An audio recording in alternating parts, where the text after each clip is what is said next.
रमजान का महीना शुरू होते ही मुल्क भर में पहली तरावी की अदायगी की गई। कराची की मेमन मस्जिद, इस्लामाबाद की फैसल मस्जिद में नमाज तरावी के बड़े इज्तिमात का इनेकाद किया गया। लाहौर समेत दीगर शहरों में भी नमाज तरावी की अदायगी की गई। शहरियों की बड़ी तादाद तरावी पढ़ने पहुंची।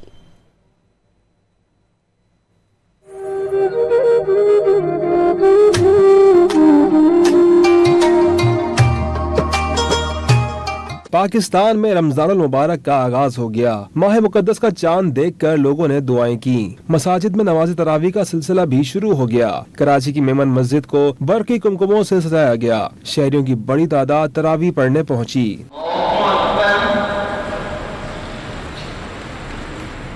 इस्लामाबाद की फैसल मस्जिद भी नमाजियों से भर गई। खवातीन ने भी फैसल मस्जिद में नमाज तरावी पढ़ी। लाहौर की छोटी बड़ी मसाजिद में भी नमाज तरावी का एहतमाम किया गया। बच्चों बूढ़ों समेत शहरी जौक दर जौक मसाजिद में पहुँचे। नमाज तरावी के बाद खुसूसी दुआएं मांगी गयी। पेशावर की मसाजिद भी रमजानुल मुबारक की रौनक से आबाद हो गयी। बड़ी तादाद में शहरियों ने नमाज तरावी अदा की।